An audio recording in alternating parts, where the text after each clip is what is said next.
터갈의 시선을 어느 정도 아는 되게 손 선수의 이런 기록은 어느 골보다도 위대하게 보였습니다.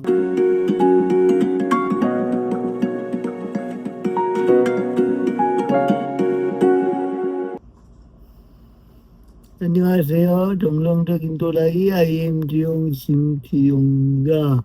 유년 시절부터 저는 스포츠 왕이라는 말을 좀 많이 듣고 자랐어요. 근데 그때는 그 광자가 한자로 미쳤다라는 의미인지 몰랐고 그저 제가 스포츠를 그만큼 좋아한다는 걸 누군가에게 인정받은 느낌이어서 자랑스럽게 스스로 자기를 소개할 때도 스포츠 광이라는 표현을 썼던 기억이 참 많은 것 같아요. 모든 장애인이 그런 건 아니지만 저는 상대적으로 밖에 나가서 놀기 어려워서인지 스포츠를 좋아하는 어린이로 성장한 것 같은데요.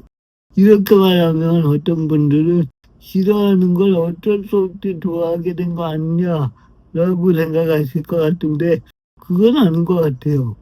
보다 보면 각각의 종목만의 매력이 있고 거기서만 느낄 수 있는 박진감에 매료됐던 거라고 저는 생각하는데요. 그때만 해도 평일 오후 2시부터 4시까지 지상파가 방송을 안 했는데 유일하게 방송했던 게 배구나 여자농구였어요. 또 밤에는 야구도 하고 농구도 하고 그랬기 때문에 방학 때는 정말 하루 종일 스포츠만 봤던 날도 있는 것 같아요. 그래서인지 저는 어떤 종목이건 한 경기만 보면 웬만한 규칙은 다 파악할 수 있게 됐고 거의 모든 구기 종목에 좋아하는 팀이 생겼었죠. 그중 가장 좋아한 건 축구였습니다. 하루는 파란색의 물방울 유니폼을 입은 팀이 수중전에서 승리한 걸 봤는데 이게 아마 제 기억의 첫 번째 축구였던 것 같아요. 그리고 그날 결승골을 넣은 샤샤 선수와 그가 속한 수원 삼성이란 팀을 좋아하게 됐죠. 그부터는 대학교 축구까지 시간이 날 때마다 챙겨보는 사람이 됐는데요. 하루는 학교가 일찍 끝나서 아싸 하고 대학 축구를 갔는데 비가 억수로 내리는 상황에서 골키퍼가 골킥을 했는데 그게 상대 골문으로 빨려 들어가는 걸 보고 와 대단하다 라고 했던 기억이 납니다. 워낙 저가 낙천적인 사람이었는지라 국가대표 경기 때는 무조건 우리가 이긴다고 했었는데요. 도쿄 대첩으로 불리는 한일전은 저희 큰아버지 댁에서 왔던 걸로 기억하는데 후반에 골을 먹자마자 모든 분들이 야 나가자 라고 했는데 저 혼자 바득바득 웃어서 끝까지 있었고 결국 서정원 선수와 이민정 선수의 연속골로 2대1 역전승을 거뒀었죠. 또 한 번은 브라질과의 평가전을 앞두고 저만 이길 거라고 예상했는데 김도훈 선수가 진짜 골을 넣으면서 이긴 거예요. 그날 정말 꿀잠을 잤던 기억이 생생합니다. 축구라는 책장을 넘기다 보면 하나 아쉬운 페이지를 발견하게 되는데요. 바로 2002년 한일 월드컵 4강전입니다. 저는 그날 열이 정말 많이 났어요. 그래도 전반전은 어떻게 꾸역꾸역 봤는데 후반전은 도저히 볼 엄두가 안 나더라고요. 그래서 잠자리에 들었죠. 근데 다음날 뉴스를 보니까 우리나라가 그 후반에 발락 선수에게 골을 먹히면서 1대0 석패를 했다는 소식이 들어왔죠. 그때 저는 내가 조금만 더 참았으면 하는 아쉬움이 물밀듯이 밀어왔어요. 물론 제가 봤더라도 적겠습니다만 우리 축구 팬들 그런 거 있잖아요. 왠지 내가 보면 이길 것 같은 그런 거.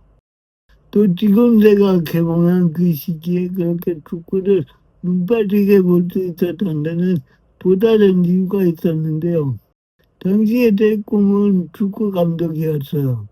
근데 아버지였나? 제가 어떤 어른한테 그 이야기를 하니까 이렇게 말씀하시더라고요. 지용아, 미래에는 말이야, 컴퓨터로 전술 지지하는 시대가 될 거야.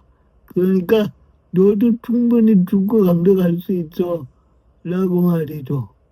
당연히 축구 감독이라니 지금 생각하면 말이 안 되지만 저의 동심을 위해서 그렇게 이야기해준 어른들이 제 곁에 있다는 것이 정말 행복했다. 라는 생각이 이제 와서 드네요. 하지만 나이가 들고 현실을 알게 되고 또 더 하고 싶은 일이 생기면서 공부에 집중하게 됐어요. 자연스럽게 그렇게 프로축구는 등한시하게 됐지만 4강 진화의 바람을 타고 만들어진 나라라 스토리와 박지성 선수가 활약하는 프리미어리그 맨유의 경기는 매주마다 보려고 노력했던 기억이 나네요.